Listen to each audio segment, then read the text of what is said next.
tout refilé à un vrai jardinier sur place. Ce qui veut dire que j'avais un sens de l'entrepreneuriat. J'installais déjà tout le monde, moi. Tu vois, T'avais touché des commissions là-dessus ou pas du tout? Oh non. Non, mais par contre, je suis pas bonne je suis bonne pour démarrer les trucs, en faire quelque chose. Maintenant, je suis meilleure pour la suite, mais bon, là, j'étais jeune. Donc déjà, que les gens n'aient pas appelé pour rien, et qu'ils se retrouvent avec un vrai jardinier après, puis c'était quelqu'un là-bas qui gagnait pas très bien sa vie, qui faisait. Donc ça m'a fait plaisir, c'était comme une bonne action. Tu vois. Mais c'est pareil, tout dans la démerde, en fait. L'anglais, je parlais pas l'anglais, puisque je t'avais expliqué les cours d'anglais, ce que c'était. Et puis quand t'arrives à Saint-Martin, le premier truc qu'on te demande, c'est est-ce que tu parles l'anglais? Ben, j'ai dit oui. Sauf que moi, on connaît mes cours d'anglais, hein. C'est plutôt des cours d'arabe. Et en fait, donc après, j'ai appris avec mes clients. Je me rappelais de how do you say that? Et donc, ils me disaient, je leur montrais, je disais chut, chut. Et j'ai appris l'anglais avec mes clients rapidement. Donc ouais, tu développes des facultés d'apprentissage rapide aussi. Donc enfin bref, après je suis revenue ici, donc avec ce problème de pas pouvoir sortir, je suis retournée voir un ancien client qui m'avait dit le jour si un jour tu veux revenir dans le métier, viens me voir. Et donc il m'a reprise. Donc j'ai travaillé comme je le connaissais, je prenais plein de cachets pour y aller, mais j'y allais. Donc ça m'a permis de survivre en gagnant un peu ma vie. Puis ensuite, je suis passée dans ma ville. Il y avait un salon, j'ai vu qu'il était fermé le lundi. Et j'y suis allée un autre jour, j'ai dit, voilà, moi, je vous propose d'ouvrir votre boutique le lundi. Et je sais pas pourquoi, ils m'ont fait confiance. Il m'a dit après qu'il avait vu dans mon regard la détermination et ça a duré 10 ans. J'ai ouvert leur boutique pendant 10 ans et j'ai fait un chiffre d'affaires de dingue. C'était à Sèvres. C'était pas loin de mon salon. En fait, j'habitais à Sèvres. Donc comme t'habitais déjà? J'habitais déjà à Sèvres.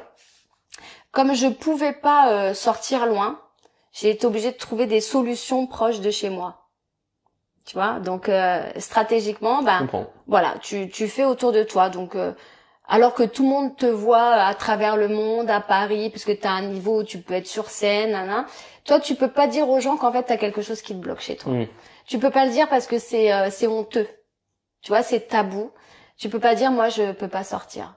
Et à ce moment-là, j'étais dans à l'aide des cachets, j'ai réussi à ressortir et donc j'ai rencontré toute une j'ai pas envie de dire le mot faune, population, je sais pas comment dire, mais le monde de la nuit. Voilà, je suis devenue coiffeuse de studio parce qu'on m'a proposé ça, j'ai dit non.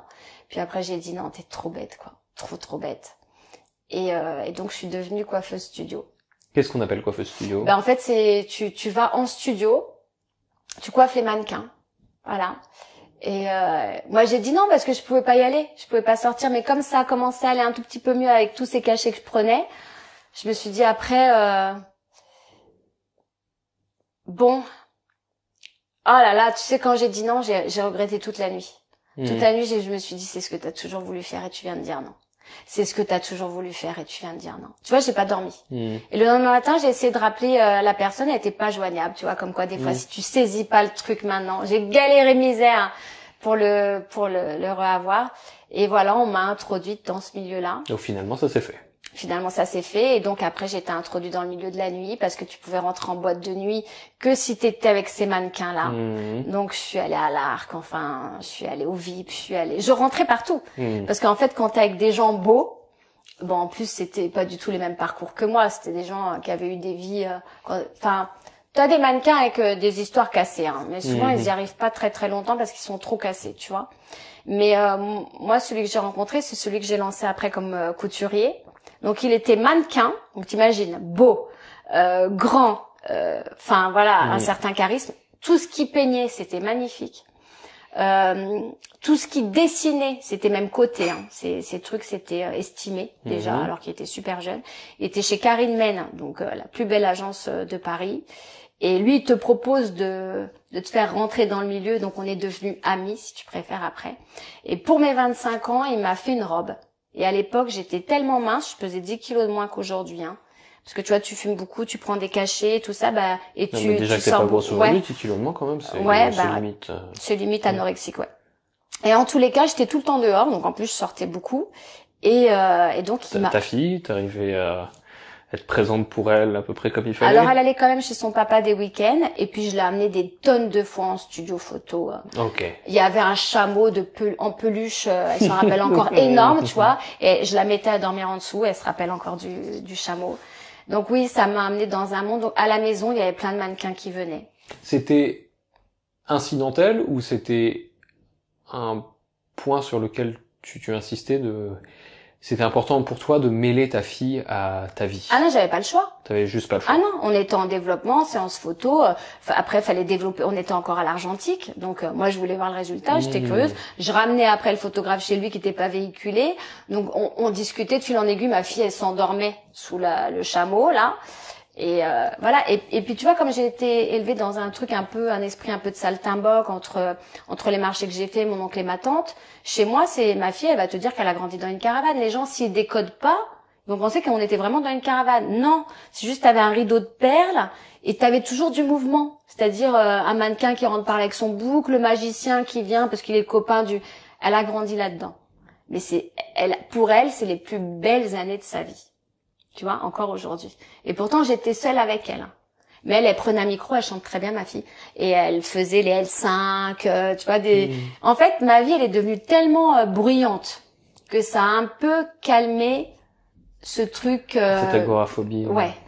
Et j'ai revécu. Est-ce que t'as pu assez facilement diminuer les cachetons? Ou est-ce qu'il y a eu des Non, travers? pas du tout. J'ai pu les monter bien.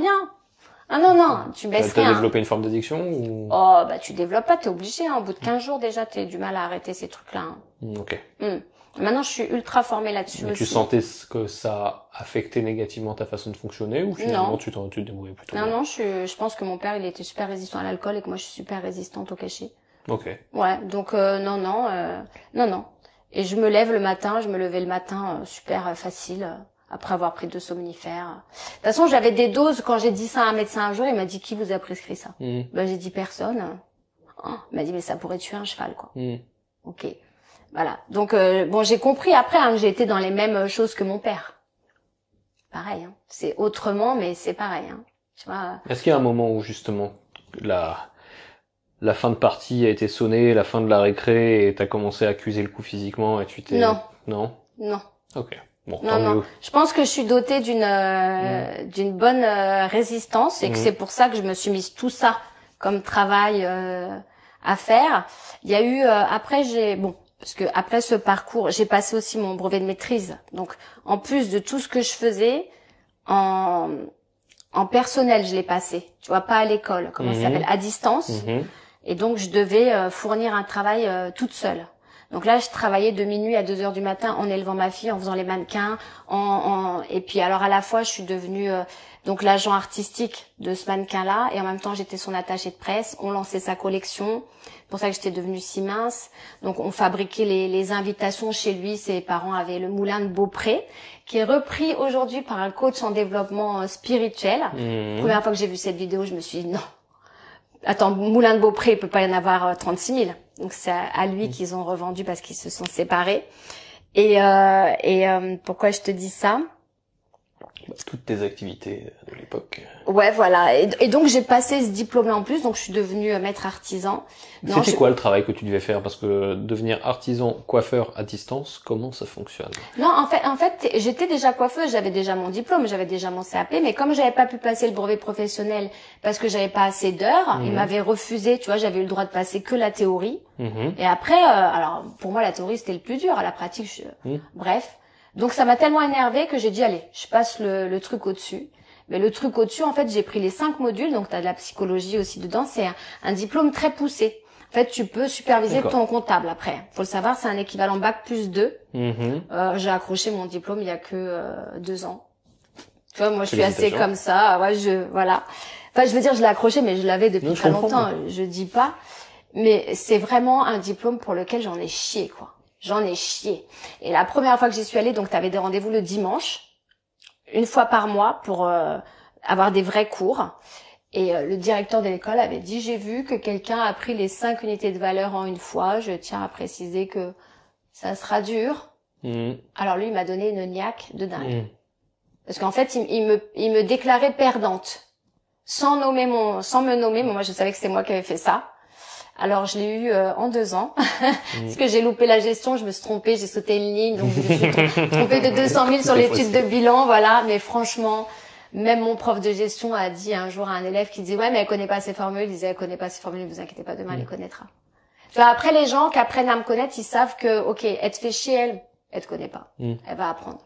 Donc j'ai développé comme ça, mais je me suis adoucie physiquement. Tu vois, ensuite j'ai travaillé sur mon image parce que quand j'ai commencé de travailler avec ce mentaliste, une fois que tu comprends tous les rouages que tu mets en place, pourquoi tu les mets, ces zones d'agressivité, parce qu'en fait tu veux pas qu'on te touche, tu veux pas être touché, tu veux plus jamais ressentir ce que tu as ressenti en fait, tu vois. Ben une fois que tu comprends tout ça, tu peux descendre les médicaments. Parce que tu comprends en fait qu'est-ce qui te déclenche. Bah tu comprends. Donc j'arrivais même dans une soirée, je pouvais pas aller, tu vois, parce que je ressentais tout trop fort. Tu vois, je danse comme on disait tout à l'heure. Tout au début, je danse, mais juste le contact avec quelqu'un pour danser, de garder ça m'a sauvée.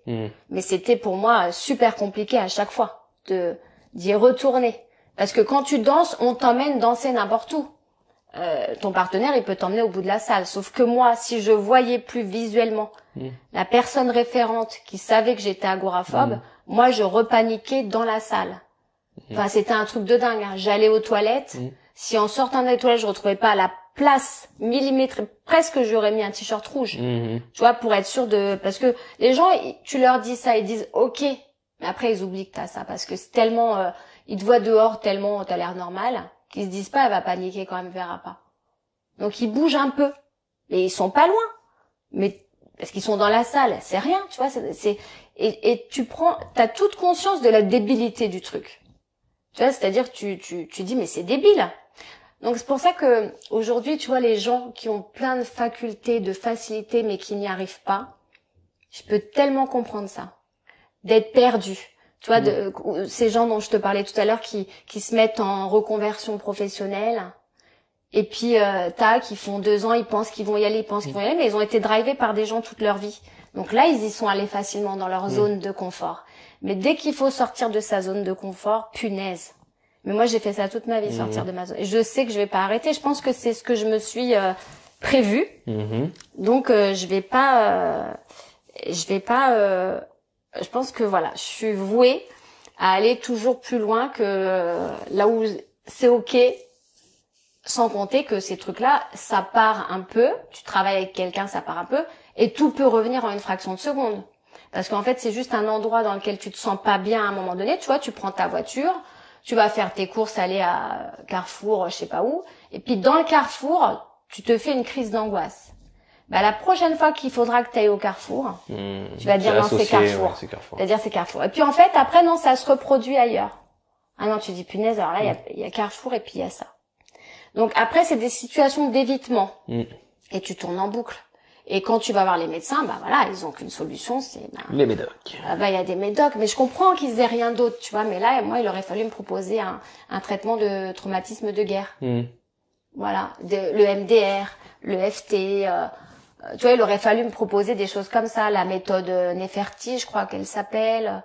Neferti, je crois pas connaître. Mais... Enfin, voilà, il y a des méthodes comme ça. Moi, personne m'a rien proposé, donc c'était des choses comme ça. Et puis après, un jour, j'ai rencontré un jeune homme qui avait 23 ans à l'époque. Moi, j'en avais 33. Et puis, ça faisait 3 ans que je n'étais pas sortie de chez moi, hein, parce que je te la fais courte, mais j'ai eu des zones d'ombre où carrément, je pouvais plus sortir de chez moi.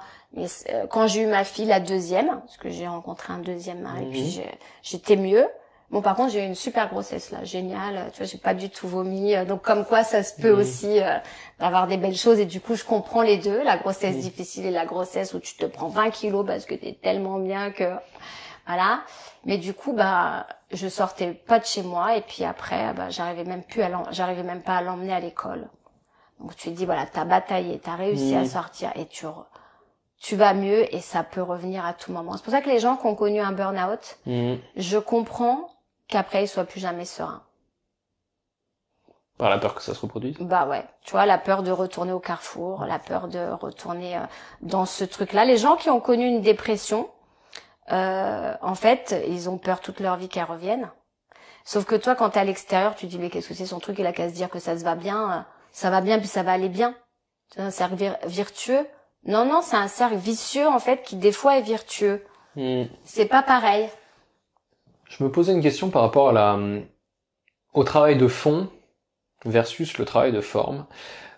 D'autant que tu t'intéresses énormément autant donc à la psychologie et au fonctionnement des choses Donc de façon au obligatoire, niveau neurologie. De façon obligatoire, on est d'accord. J'ai été obligée de m'y intéresser. Ça, je comprends, mais de fait, c'est une chose à laquelle tu t'intéresses et tout le monde ne va pas non plus choper un bouquin de neurologie pour comprendre ces choses-là. Donc tu t'intéresses et puis aussi à la nutrition, donc la psychologie, la santé, mais donc aussi beaucoup à l'énergie ouais. aussi. Et on pourrait parler de tout ça. Et donc tu t'intéresses, on va dire, au bien-être, à la source du bien-être et à la manifestation du bien-être par tout un tas d'angles. Je peux même difficilement penser à beaucoup d'autres angles que ce que tu as déjà proposé. Et là-dessus, ton métier, ton activité professionnelle principale reste donc la coiffure et le conseil en images, sachant que tu utilises les réseaux sociaux. Donc la question que je me pose, c'est comment tu gères la superficialité possible de tout ça, parce que surtout sur Instagram, ça devient vite un enfer.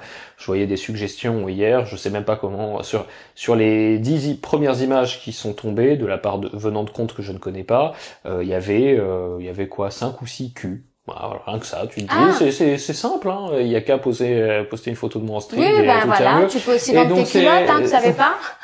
J'ai appris ça il y a pas longtemps, alors je suis un peu choquée avec ça. Je te remercie de m'avoir dit parce que j'envisage toutes les sources de monétisation. Oui, puis tu peux peut-être interviewer quelqu'un qui le fait. Je pense qu'il gagne extrêmement sa vie. Il faudra trouver si quelqu'un a une adresse, une fille donc qui ferait ça. Quelqu'un, voilà, je donnerai mon adresse postale et envoyer, mais mettez sous scellé quand même. Oui, voilà. Et faudrait pas que ma femme le sache. Et voilà, d'autant que tu fais ça depuis longtemps, t'as dû voir l'évolution de l'image, l'évolution de la mode. J'ai tendance à croire que les années 90, en tout cas au niveau grand public, ont été parmi les pires années possibles au niveau de la mode. Mais je sais pas, je crois que c'était les baggy fluo. Enfin, je sais que quand j'ai grandi avec le club Dorothée, c'était pas fou non plus. Au moins, il se passait quelque chose. Maintenant, tout le monde est mouton un peu fort. Il se passe plus rien. C'est vrai. Hein, tu vois les années, même Madonna, quand même avec son sous-titre comme ça, sa culotte qu'elle jette à Chirac. Moi, j'y étais à ce concert-là. Il se passait quand même, tu vois, aujourd'hui tout le monde est un peu, c'est soporifique un peu. C'est-à-dire sous des aspects de je vends ma culotte, t'as plus je jette ma culotte. Il y a qu'à l'acheter gratuitement, j'ai envie de te dire moi. Au moins, tu vois ce que je veux dire, c'est tout le monde contrôle son image. Madonna, elle contrôlait pas tout comme ça dans les années 90, tu vois, où comme tu dis, ces années-là, il y avait un petit peu, moi je dis, de l'ambition capillaire. C'est-à-dire qu'aujourd'hui, les femmes, elles sont là. Elles relaissent pousser, là. Donc pour nous, ça a changé beaucoup la donne. C'est-à-dire qu'on n'a plus du tout les mêmes des clientes que j'appelle vintage. C'est pour ça que mes formations, elles sont en fait la superficialité. C'est ça que j'adore dans ce que je vais transmettre aux gens. En fait, ce que je vais transmettre aux gens, ça va être exactement ça. Le morphing intuitif, c'est ça. C'est les gens arrivent avec leur superficialité et toi tu vas aller à l'intérieur en 2 secondes. Et ça sera très facile parce que la forme d'un visage, c'est de la morphopsychologie, ça reste ça parle à tout le monde. Une fois que tu sais lire un visage, tu sais s'il est physique, instinctif, affectif. Une fois que tu sais lire un corps, la façon de se mouvoir, c'est quelqu'un qui encaisse les chocs, c'est quelqu'un qui va avoir du répondant, c'est quelqu'un qui encaisse pas du tout, c'est quelqu'un qui se laisse un peu aller, c'est quelqu'un qui est dominant. Tout ça, les codes sociaux, qu'est-ce que t'as sur toi aujourd'hui qui pourrait nous dire t'es minimaliste, t'es pas facile, tu vois, parce que toi t'as les cheveux courts. Tout ça, plus l'intuition. Tu vois, ce 6e sens qu'on a trop oublié. Moi, dans ma formation, il va y avoir ça. Et puis finalement, ça va peut-être intéresser même les particuliers. Parce que quand tu parles à ton banquier, tu parles avec quel banquier? Lui, il va être aussi dans la superficialité de son métier, donc dans le costume qu'il enfile tous les jours pour venir te servir sa salade. Mais d'abord, il y aura plus de banquier bientôt. Donc en plus, il faudra que tu sois fort par clavier. Tu vois, que tu saches analyser un compte Instagram ou un compte Facebook. Qui est-ce qu'il y a derrière? Qu'est-ce que c'est superficialité versus profondeur? Il y a forcément un être humain derrière. Quand tu parles de superficialité, c'est pas forcément de manière péjorative. Non, il y a forcément un être humain derrière. Quelqu'un qui gère. Mais même quand tu gères, tu as une façon de gérer qui veut dire qui tu es. Enfin, pour moi, c'est tellement une évidence. On peut plus me le faire. Je suis passée par tellement de trucs. J'ai caché tellement de trucs. Comme je te dis, ma vie a dit, tu l'as assez caché, il est temps de le dire. Donc, agoraphobe depuis 35 ans. Et alors, on s'en fout. Maintenant, s'il y a des endroits où j'ai du mal à dire que je préviens les gens. Voilà. Moi, je suis agoraphobe. J'ai ceci, j'ai cela. On va voyager ensemble. Mais est-ce que tu veux bien voyager avec moi? Okay. Oui. Donc, il y a tout un tas de gens qui sont au courant. Et du coup, après, je peux aller plus seule. Parce qu'une fois que tu l'as fait une fois seule, tu rencontres des gens qui fait que tu vas 2 fois, t'es un peu appuyé encore sur la personne, mais beaucoup moins. Puis après, tu te rends compte que t'es en soirée toute seule, t'as laissé la personne qui, du coup, a pas du tout vu que t'étais partie. Donc, petit à petit, tu te détends. Mais tant que t'as pas compris pourquoi t'as mis tout ça en place, tu peux pas avancer. Et donc, derrière tous ces profils superficiels, pour moi, il y a que des gens profonds. Il y a que de l'humain. Il y a que des vies qu'on va essayer de cacher. Voilà, ok, parce qu'on maîtrise l'image, tu vois, Nabila, elle est ce qu'elle est, j'adhère pas, j'arrive pas, parce que je vois trop ce qu'il y a derrière. T'as pas envie de poignarder ton ex? Non, mais tu vois ce que je veux dire, je vois ce qu'elle essaye de faire, bah les gens vont y croire, moi je peux pas. Parce qu'avec le morphing intuitif, tu peux pas, comme tu disais David Laroche tout à l'heure. Toi tu peux pas. Moi je vais comprendre pourquoi les gens y vont. Avec toute leur naïveté, le côté qu'ils fassent confiance à l'image. Moi-même, j'ai fait un travail sur moi en termes d'image. Donc, je te l'ai dit. Donc, le premier truc que j'ai fait, c'est aller dans un endroit avec des affaires choisies par un coach en image et ne partir qu'avec ces affaires-là. Mais j'avais l'impression d'être déguisée tout le temps. Je suis sortie déguisée pendant 1 semaine. Sauf que le regard des gens autour s'est modifié. Parce que moi, j'étais déguisée, mais les gens savaient pas que j'étais déguisée. J'étais déguisée pour moi. Effectivement. Voilà. Donc, quand tu passes de jogging, basket à talons, Louboutin, 12 cm tous les soirs avec une petite robe, t'es comme une poupée, tu dis, non, mais en fait, ça marche. En fait, les gens, ils y croient. Donc, tu peux même finir par y croire toi-même. Tu peux même modifier tout ton environnement juste avec du visuel. Bah, tu vois, les physionomistes en boîte de nuit, à l'époque où je sortais, je m'habillais différemment de la semaine. Bon, il y avait les mannequins et toutes ces personnes que je connaissais pour rentrer, ça aidait. Mais je voyais bien ceux qui se faisaient recaler.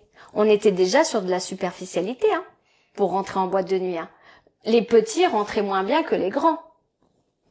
Ils faisaient la queue, puis en fonction des gens qu'il y avait, on les laissait, ou en fonction, tu vois, les gars, mais les filles aussi, t'es un peu grosse, tu rentres pas, quoi, tu vois. Donc aujourd'hui, elles se défendent. Moi, je suis contente quand j'en vois des grosses, tu vois, qui ont des followers. Ça veut dire que quand même, on est en train un peu de se débarrasser de tout ça. Et tu vois, l'agoraphobie, je voulais t'en parler aujourd'hui parce que l'air de rien, 6 pour 1000, c'est beaucoup. Ça peut toucher. Tu pourras taguer agoraphobie en bas, parce que je suis un bon. Je suis un bon porte-parole, j'en ai ras-le-bol, tu vois. Ouais, je veux dire, les médecins comprennent rien. Agoraphobie, ça veut dire la peur c'est phobie sociale. Non, c'est pas ça, c'est autre chose. Et puis en plus, ils changent les termes tout le temps. Agoraphobie, c'est t'es obligé de rester chez toi, et puis c'est tout. Donc c'est social si on veut, c'est les grands espaces si on veut, mais c'est aussi la foule. Donc c'est tout un tas de choses qui se mettent en place. Ça suffit les médicaments, ça suffit de le cacher, suffit de dire aux gens, voilà, moi je me sens pas bien quand je suis dehors. En fait, on va trouver des gens qui vont comprendre, puis qui vont t'accompagner, puis tu vas aller mieux. Plus tu le caches, c'est comme les femmes, je te dis, qui sont aujourd'hui, puis qu'on regarde sur les réseaux, ou les femmes de plus de 50 ans qui postent des choses. T'es pas obligé d'avoir 20 ans toute ta vie, tu vois. T'as le droit aussi de vivre à 50 ans et de te mettre sur les réseaux. Moi, je trouve ça. Nabila, elle va vieillir. Caroline Receveur, elle va vieillir. Comment elles vont faire? Qu'est-ce qui va se passer? On va les jeter, on va les remplacer. Moi, j'ai une amie, elle est influenceuse. Elle est très énervée avec toutes ces femmes-là. Donc, elle m'invite à beaucoup de soirées. D'ailleurs, je la remercie. Et elle s'énerve. Moi, je dis, mais pourquoi tu t'énerves? C'est normal. Elles sont nouvelles sur le marché. On les prend. Je dis, revisite ton look, toi. Mets-toi en cause, toi. Arrête de gueuler, de crier, de rouspéter sur nanana. Tu te rends compte combien elles sont payées? On s'en fout. Elles sont bien payées. Mais tant mieux pour elles, parce que souvent, c'est quand même pas des gens qui ont fait des grandes écoles. C'est des gens qui se démerdent. Donc, comme moi, je suis pour la démerde, je suis à fond pour la démerde, parce qu'aujourd'hui, moi, je connais des gens, tu vois, grâce à la démerde et grâce à mon métier, grâce à là où j'en suis arrivée aujourd'hui, parce qu'aujourd'hui, je suis quand même entrepreneur, j'embauche 3 personnes, et j'ai un chiffre d'affaires qui est sympa. Je veux dire, de là où je suis partie, je veux dire, si j'avais commencé à me plaindre, bah je serais nulle part aujourd'hui. Non, mais tu t'adaptes, t'as appris à t'adapter parce que ta survie en dépendait. Tu vois, c'est soit tu restes chez toi, tu dis toutes ces jeunes qu'on invite aux soirées, puis moi on m'invite de moins en moins. Bah t'es en train de vieillir, et puis si en plus tu deviens aigri, tu te comportes comme quelqu'un. Bah moi je veux dire, moi aussi j'ai moins envie de venir, tu vois, voilà. Et du coup, bah je suis très souvent avec des jeunes personnes, hein, parce que tu vois, mon ami aujourd'hui il a 25 ans. Nous sommes le 2 mars, j'ai loupé son anniversaire.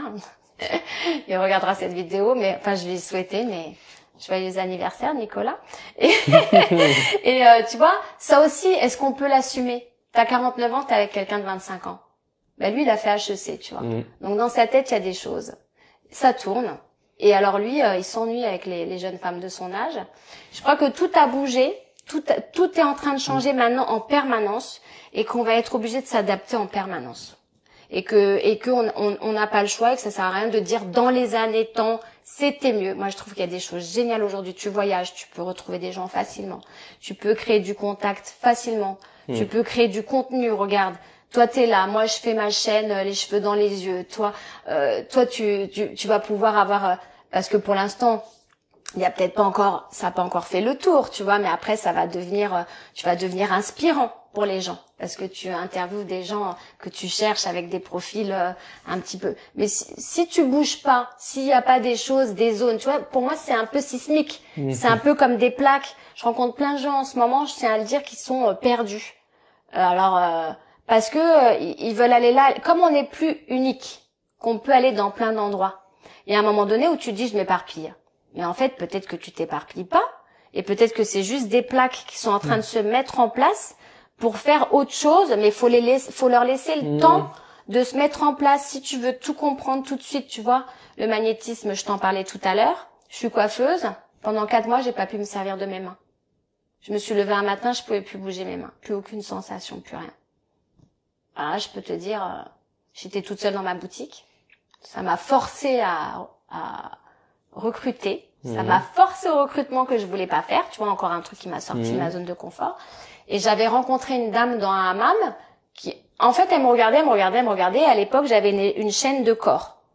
Tu vois, donc je me disais, c'est ma chaîne. Tu vois, elle regarde, parce qu'il y a beaucoup de gens qui bloquent sur cette chaîne. C'est une chaîne en or assez imposante et elle est jolie. Donc, je pensais qu'elle regardait ça. Et en fait, elle était avec une amie et non, les deux, elles me regardaient. Et elle est venue me voir, elle m'a demandé si elle pouvait me délivrer un message. Moi, j'ai fait l'école du 6e sens avec Maud Christine. Donc ça, c'est une école que je recommande à tout le monde parce que il faut qu'on revienne à notre 6e sens. Et du coup, la seule chose qu'elle dit, c'est il faut pas faire de voyance sauvage. Tu sais, d'annoncer des choses comme ça. C'est trop facile, ça. Et puis ça peut te poursuivre toute une vie. Donc cette dame qui vient et qui me demande si elle peut me délivrer un message, moi, je suis ouverte spirituellement. Donc je dis oui. Et elle me dit, voilà, vous avez un chakra coronal, je le vois tellement, il est magnifique, c'est tellement rare que je voulais vous le dire. En fait, elle est guérisseuse quantique, cette dame-là. Et elle m'a dit, voilà, vous avez un pouvoir dans vos mains, un don. Ça serait bien que vous vous en serviez. Si vous décidez de vous en servir un jour, vous pouvez faire des choses magnifiques avec. On est allé se boire un thé. J'étais avec une amie qui m'a dit, alors elle, c'est une folle. Tu vas pas, toi, t'as toujours le choix. Toi, on te propose ça, puis t'as ta copine qui te dit c'est une folle. Bon, bref, je suis quand même allée boire un thé. T'as survécu. J'ai survécu. Elle m'a expliqué tout ce que j'étais dans d'autres vies qui peuvent aussi faire que tu comprends mieux pourquoi dans cette vie-là, t'as des trucs aussi. Voilà. Et puis, c'est rentré par une oreille, c'est sorti par une autre. Et puis, le matin où je me lève, j'ai plus de sensation dans mes mains, plus de force. Tu consultes un ostéo. J'ai mis 2000 € en médecin pour... voilà. Et puis, le dernier médecin te dit, écoute, moi, je vous conseille de vous tenir loin des médecins. Bon voilà, mais tes mains sont pas revenues. Donc ça a été que du miracle à partir de là. Hein. C'est pourquoi je suis restée ouverte. Ça a été que des gens miraculeusement qui sont arrivés dans ma boutique, qui me l'ont ouverte. Enfin, je vais passer rapidement là-dessus. Mais du coup, moi, j'ai fermé la boutique et je suis restée pendant 1 semaine dans ma chambre. J'ai bu quasiment que des tisanes et j'ai médité. Je demandais, donnez-moi la réponse. Puis à un moment donné, ça m'a dit tes mains. Tu vois, ça se déplaçait. C'était étrange, ça me chauffait, ça bougeait. C'est pour ça que les médecins ne comprenaient rien en fait. C'était comme un inflammatoire, mais pas toujours au même endroit. Ok. Voilà. Et moi, je suis allée en voir plein des magnétiseurs dans ma vie. Je suis coiffeuse, donc on a toujours mal quelque part. T'en as des super bons, puis d'autres, voilà. Et le dernier que j'avais vu, il y avait une petite clémentine qui était complètement séchée. Elle était ouverte et tu voyais l'intérieur. Et je lui ai demandé si moi je pouvais avoir un truc comme j'avais croisé cette dame. Il m'a dit bah écoute, tu prends une clémentine puis tu vois. Donc j'étais dans ma chambre et j'ai pris une clémentine. J'ai fait la clémentine tous les jours. Et la clémentine, elle s'est asséchée.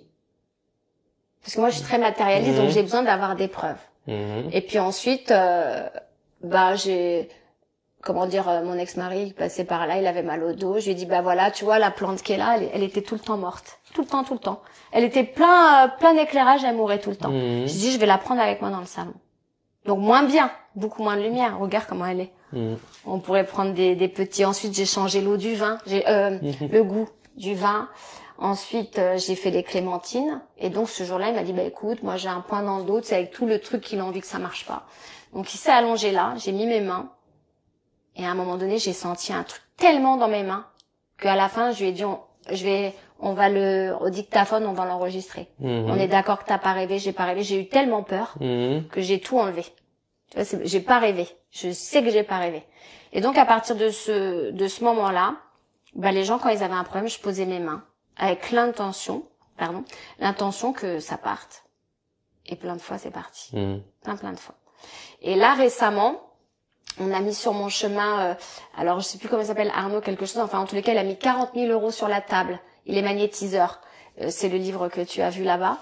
Pour faire prouver par la science, donc dans un labo en cellules souches, je sais pas quoi, il a travaillé sur de la peau. Et donc, ils ont été obligés de reconnaître qu'il y a une action cicatrisante sur la peau.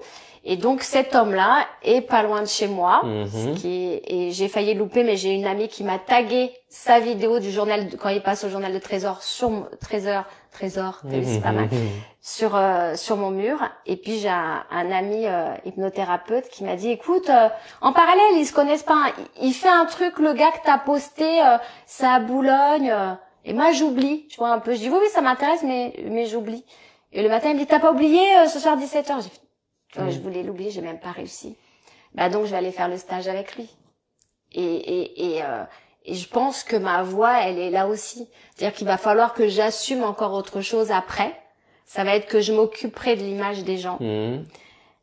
Alors, juste couper les cheveux, ça m'intéresse déjà plus. Moi, j'ai besoin de les développer eux. C'est-à-dire pourquoi ils rentrent. Qu'est-ce que c'est qu'ils recherchent dans leur vie. Où ils en sont. Est-ce que je peux les aider visuellement? Puisque tu as compris, je disais tout à l'heure que visuellement, je me suis aidée.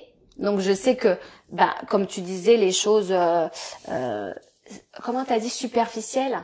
En fait, on peut s'en servir pour nous véhiculer une image qui fait que la personne qui va être sur le superficiel, elle va rentrer dans ça peut emmener l'image vraiment des choses comme ça. Et donc ça, je veux vraiment développer ça, mais peut-être qu'après, c'était sûr, j'ai laissé les clés dans la porte et donc c'est ma fille. Je vais ouvrir. Je t'en prie. Tu veux chanter une chanson pendant ce temps-là? Vas-y, chante. Oh. Tu vas dans ta chambre, parce qu'on est en train d'enregistrer. Dans ta chambre, parce qu'il va pas couper. Ah oui, mais... T'inquiète, je couvrais. Allez. En même temps, elle est habituée, ma fille, puisque je t'ai dit qu'on faisait des enregistrements pour les émissions, les cheveux dans les yeux. Donc ouais, peut-être qu'après, je prendrai en charge énergétiquement les gens aussi. J'ai découvert que je peux enlever très très facilement les déprimes.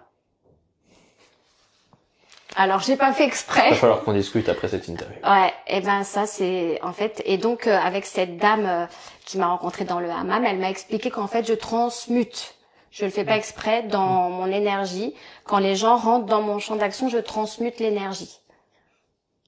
Voilà. Donc je le faisais même sans mettre les mains. Okay. Et c'est sûrement pour ça que les gens qui viennent dans mon salon reviennent dans mon salon. Parce qu'ils passent un moment, ils savent pas pourquoi, en ressortant, ils sont mieux. Et le premier magnétiseur qui s'était occupé de moi quand ma mère était étrange, là, il était coiffeur. Et il le faisait sans le dire à ses clients. C'est-à-dire qu'il coiffait ses clients, il les rechargeait et il leur disait pas. Et c'est le plus puissant que j'ai rencontré de ma vie. Sachant que quand on est coiffeur, on est en très bonne position pour faire un massage du cuir chevelu. T'es sur les têtes, de toute façon. Et il y a peu de choses plus formidables en ce bas monde qu'un massage du cuir chevelu. Là, je suis en train de bugger. J'ai une vision absolument fantasmagorique. Donc voilà, peut-être que je vais arrêter de couper les cheveux. De toute façon, j'ai vraiment fait le tour et ce qui m'intéresse vraiment, c'est le développement personnel. C'est vraiment juste couper des cheveux pour les couper, ça m'intéresse plus du tout. Par contre, transmettre ça, tout ce que j'ai appris, toute une vie de parcours, de comment on lit dans quelqu'un, de savoir que tout le monde a une histoire, que de juger c'est facile. Mais que le jugement, en fait, ça donne rien. Enfin, tu vois, j'étais pleine de haine. Parce que j'étais énervée après tout le monde, cette société qui m'a laissé vivre tout ça, tu vois, t'as de quoi être énervée après. Mais en fait, après, une fois que t'as compris que bah c'est la faute de personne, le médecin il t'a peut-être pas comprise parce que lui-même, il a eu un truc qui fait qu'il peut pas te comprendre. Une fois que t'es plus énervé comme ça, bah tu demandes. Et quand t'es en zone inconfortable où tu sais pas où tu dois aller, tu dis ok, c'est des plaques, juste aidez-moi. Orientez-moi s'il vous plaît, d'accord? Juste que ce soit un peu plus clair. Et généralement, le lendemain ou dans la semaine, on met sur ton... Si t'es attentif, hein, on met sur ton chemin un petit ingrédient. Alors, ça peut être, tac, une émission qui passe, un mot, un livre que tu ouvres, une phrase, un bonbon que tu manges, il y a une phrase. Dans le thé, en ce moment, il y a des thés avec des phrases, tu vois. Ça peut être juste des petites choses comme ça. Mais alors, si tu les lis, tu t'en fous, bah, tu vas rien en faire. Mais ils ont pas d'autres moyens. Ils vont pas venir te le dire comme ça direct. Donc toi qui viens m'interviewer aujourd'hui, c'est marrant parce que en ce moment, comme j'interviewe des coiffeurs, je sais ce que tu ressens toi aussi en train de m'interviewer. Je t'ai vu installer ton matériel, donc je me dis, tu vois, c'est marrant ce pied de nez que te fait la vie. Et je te souhaite d'être dans la presse prochainement. Du coup, je dirais que je me le souhaite aussi. Mais Mais il y a une chose assez formidable que j'ai très vite compris avec ces interviews, qui est que l'exercice en lui-même m'est extrêmement agréable. Et j'essaie de le faire en n'ayant pas trop d'idées derrière la tête non plus. Bah, j'ai vu que tu pars tu veux pas qu'il y ait de trame, toi non plus. Non, pas particulièrement, parce que je veux faire ce format-là. C'est ce qui me vient spontanément, et c'est ce que j'aime faire. Et il y a une chose à laquelle je suis extrêmement mauvais, c'est m'imposer des contraintes. J'ai horreur des contraintes, et donc je serais tenté de dire... à l'heure. J'étais même en avance, mais ça c'est parce que mon chauffeur de Uber a grillé tous les feux. D'accord. Et qu'il était dangereux, mais je lui mettrais quand même 5 étoiles, parce que c'est un type bien au fond. Et un pourboire peut-être. Hein. Je me dis, deux choses qui me frappent particulièrement, et la première, c'est qu'il est tentant de s'enfermer, et je le dis avant tout pour moi. Parce que il y a souvent une forme aussi d'arrogance derrière ça, même si c'est quelque chose d'assez subtil, parce que le message qu'il y a derrière une dépression, je sais ce que c'est que d'avoir une dépression, qui dure, la forme d'arrogance c'est j'ai tout vu, tout compris, et je sais qu'il y a rien qui m'attend. Et on a tous ça en nous, chez certains c'est plus grave que chez d'autres. Et c'est de l'arrogance ou de la dépression? Il y a une forme, enfin, c'est une forme, si on posait le message, si quelqu'un, toi, dépressif sur ton canapé, si quelqu'un arrive à ce moment-là, te disait de réfléchir 2 secondes, et si ça te cadrait, disait, mais pourquoi t'es dépressif au fond? Ah bah, il y a ça marchera pas, ça marchera pas, je suis une merde. Des trucs comme ça, quelqu'un pousse. Il faudrait pas aller chercher très loin, même sur des arguments tout à fait rationnels, pour faire admettre à la personne que elle a pas tout vu, elle a pas tout compris, elle a pas tout essayé. Et qui ne veut pas entendre n'entend pas. Hein. C'est sûr. Si c'était facile de guérir la dépression, c'est un mal. Vrai boulot, je fais bien la différence entre une grosse déprime et la dépression, mais et l'une des raisons pour lesquelles il y a autant de dépression aujourd'hui, je le sais, c'est parce que on est aussi une génération qui peut se permettre d'être dépressif, tout simplement. Oui. Quand on a moins chié que les autres, moins chié que les générations passées, et que tu n'as pas développé les mécanismes de résilience que tu as eu l'occasion de développer, c'est pas gratuit, tout ça. Non, mais je comprends, faut avoir un peu faim. Et ça, c'est donc, et je sais que par exemple, c'est l'une des choses dont j'ai le plus souffert dans ma vie. À ce moment-là, t'as pas envie d'aller engueuler tes parents en leur disant, ouais, papa, maman, vous déconnez, vous m'avez pas assez fait souffrir. Mais je sais que j'ai énormément souffert sur certains points, plus que d'autres personnes. Je sais que sur d'autres, j'ai 1000 fois moins souffert que tout un tas d'autres personnes.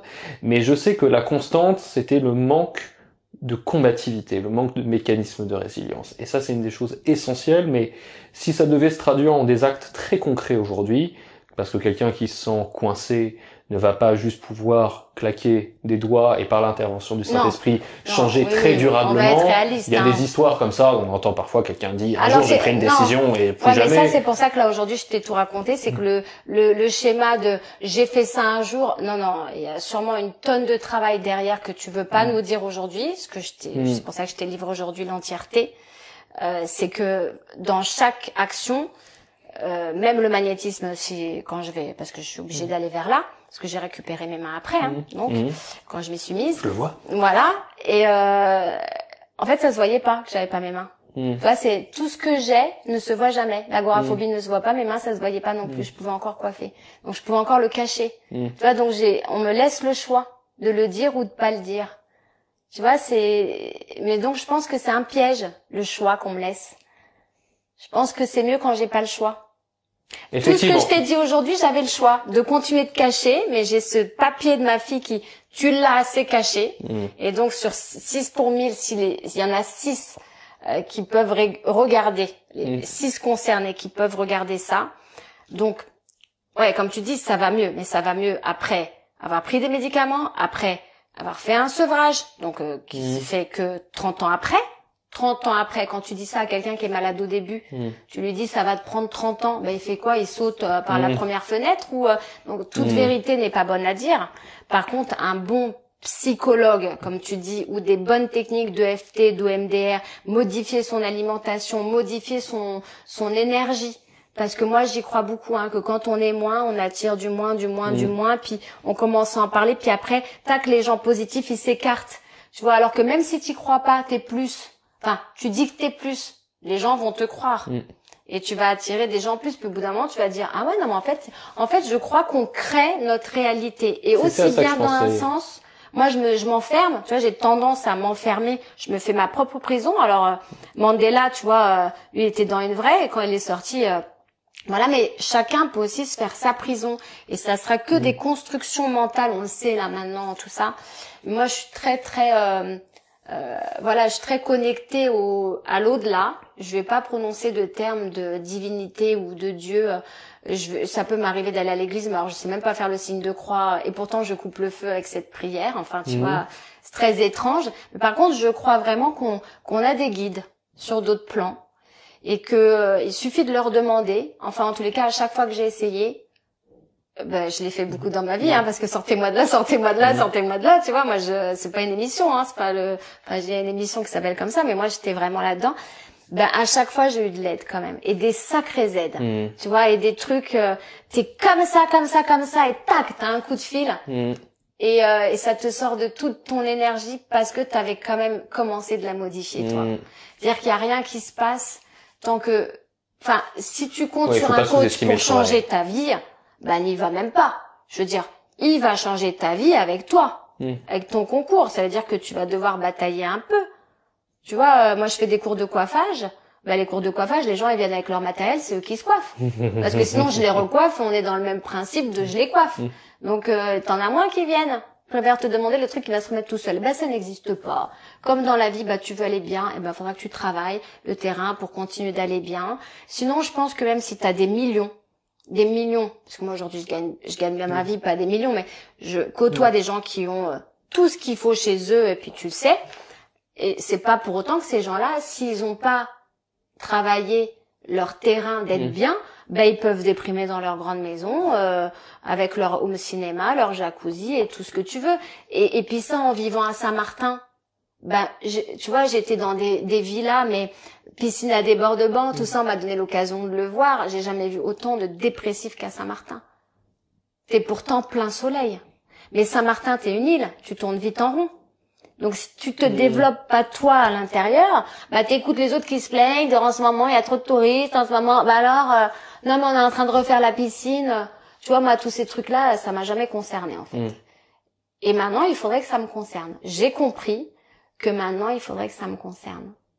Parce que ce que je t'ai pas dit non plus, c'est que entre-temps, ma mère a développé une sclérose en plaques, que je m'occupe de ma mère, que je l'ai eu pendant 3 ans chez moi, qu'elle est en EHPAD maintenant, qu'elle était mariée elle encore avec un alcoolique, qu'il a fallu que je fasse expulser de sa maison, qu'il a fallu que je vide sa maison, qu'il a fallu que je trie ses souvenirs pour elle parce qu'elle elle a aussi enfin c'est pas Alzheimer mais alors qu'elle a que 65 ans, tu vois, enfin super jeune. Et je me dis là encore, tu vois, il a fallu que je retrousse mes manches, mais qu'est-ce que j'ai appris? Acheter, vendre, tu vois. J'ai appris aussi que quand t'es blonde, le notaire vaut mieux, blonde et coiffeuse, le notaire vaut mieux l'appeler. Vaut mieux pas aller le voir. Tu vois, en morphine intuitif. Tu sens que tu seras un peu méprisé parce que t'as une fonction un peu au bas de l'échelle.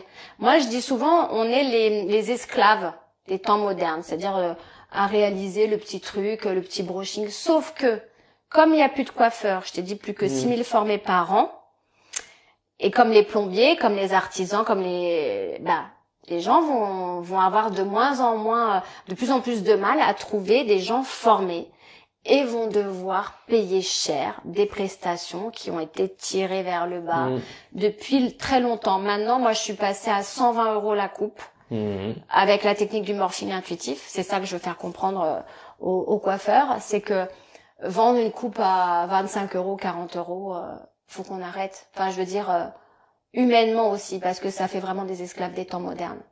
Et t'as plus personne qui a envie de faire ça, tout le monde veut gagner sa vie sur Insta maintenant. Et donc tu peux t'ouvrir un compte, être coiffeuse à domicile.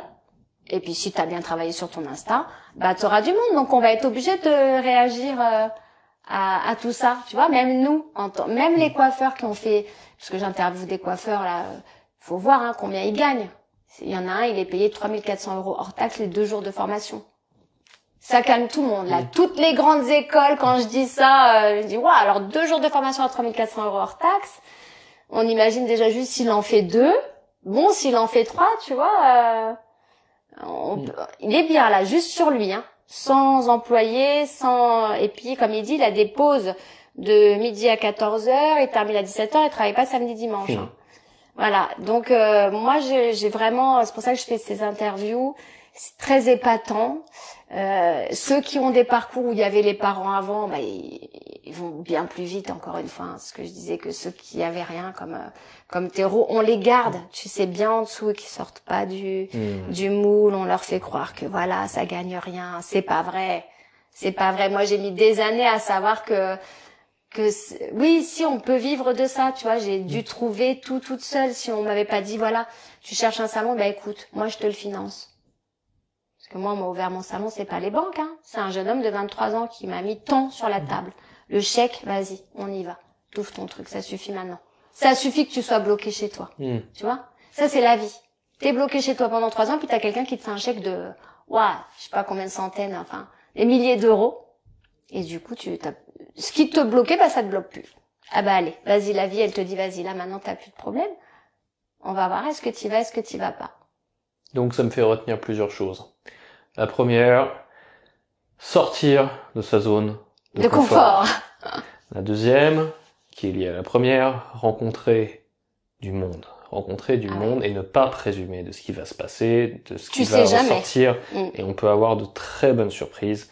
Ne pas se terrer chez soi en se convainquant que de toute façon, il y a rien qui nous attend là-dehors, qu'on a fait le tour. Mais la vache, mais comment on peut penser ça déjà? Juste ça, pour moi. Mais c'est pas forcément un truc je crois que c'est un truc qu'on ne se formule pas de manière aussi explicite, mais c'est la déduction logique de ce qu'on se met en tête dans ces moments-là. Okay. Ensuite, je me dirais quoi? Je me dirais, et parce que c'est vraiment dans l'air du temps, il est important de revaloriser les métiers manuels, et donc on retient accessoirement de cette interview que, en tant que coiffeur, il y a du taf. Ah attends. Il y a du taf. Il y a plus de propositions que de demandes. Enfin, tu vois, on a inversé les rôles.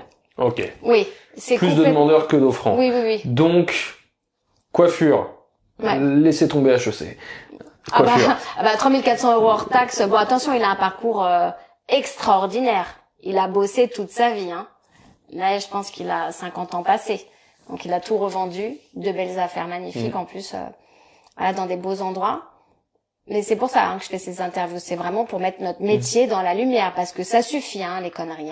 Et c'est aussi, ça me fait penser au 4e point, qui est le besoin de nourrir la fibre entrepreneuriale et la fibre multifacette. Oui. Ne pas aborder son métier, parce que c'est clair que de toute façon c'est un truc qui était inhérent à la génération, tout un tas de générations, Aller à jusqu'à l'usine, l'après-guerre. Tu fais oui. toute ta carrière dans une même boîte, et on voit que c'est un truc qui s'estompe. Nos parents, c'était déjà beaucoup moins le cas. Nous, ça l'est déjà quasiment plus. Ah bah nous, Et on peut alors, faire nos plusieurs gosses, métiers dans une n'en vie. parlons pas. Hein. Et donc, l'importance d'élargir ses horizons, mais ne serait-ce que pour nourrir son métier, d'autant que le contexte est ce qu'il est, il faut être de plus en plus adaptable, et on peut de moins en moins se dire qu'on va être spécialisé sur un truc toute sa vie. C'est plus compliqué, même en cheveux, quoi. Même en cheveux, parce que tout bouge. Hein. Tu abordes, même quand tu veux devenir artisan ou coiffeur, c'est bien de savoir utiliser intelligemment Instagram. Et je te félicite d'ailleurs parce que t'as non seulement cette fibre entrepreneuriale, mais qui vient aussi du fait que t'en as chié et t'es allé vendre par -10 et boire des cafés sympathiques aussi, apprendre des langues étrangères. Il y a pas de bon moment. Mais c'est sûr, tu t'es battu, t'es sorti, tu t'es exposé littéralement, et tu sais, non aussi par le prisme des rencontres que tu fais, mais juste avoir noté les idées que tu pourrais implémenter à ton activité actuelle, et voir que très vite les choses s'élargissent, et il arrive un moment où effectivement je crois que tu as mieux fait de te décrire comme entrepreneur ou entrepreneuse, parce que ça résume plus facilement le schmilblick que dire alors je suis coiffeur mais en fait je fais ça, mais en fait je fais ça, je fais ça, je fais ça. Ta question de départ, tu comprends et j'ai écrit un livre aussi. Donc si quelqu'un est intéressé par ce que je viens de raconter, bah voilà, les 3 ans où j'étais enfermée chez moi, j'ai pas lâché. J'ai écrit un livre, 2 heures d'écriture par jour. Je peux te dire, c'est une rame de papier. C'est énorme. Et voilà, là, c'était ça fait que tu crées quand même quelque chose, même si t'es chez toi, tu peux, même si t'es enfermé, tu peux encore, même si t'es en prison, j'ai envie de dire, tu peux encore. Est-ce que il y a un message particulier, supplémentaire, que tu voudrais faire passer, ou une annonce à faire? De toute façon, je te demanderai tous les liens que je n'ai pas là, que je retrouverai pas tout seul comme un grand, je mettrai tout ce qu'il faut dans la description. Est-ce qu'il y a un message que tu souhaites faire passer, une annonce à faire? Alors une annonce à faire, je recrute. C'est vrai. Alors un coiffeur ou une coiffeuse bien dans ses bottes, qui aime l'humain et qui a envie de travailler en développement de l'image, développement personnel, pourquoi pas, aller plus loin que l'image en tous les cas.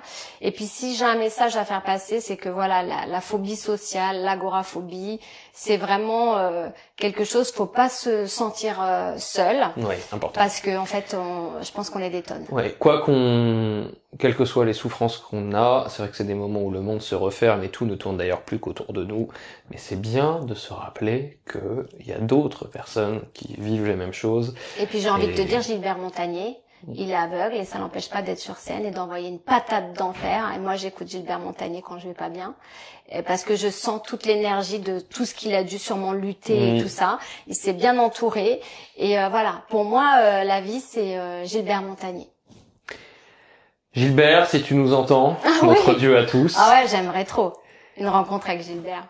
Finesse, imagine. Eh ben écoute, on met ça dans l'univers. On met ça dans l'univers. Vous savez ce qu'il vous reste à faire passer comme message à tout le monde. Allez, on peut le faire. On peut le faire. Ève. Ouais, Vincent. Vous avez été formidable. Merci à toi pour ta patience. Et puis pour mon éparpillement comme ça, mais bon, non, et bravo du fond du cœur pour ton parcours. Mais écoute, merci.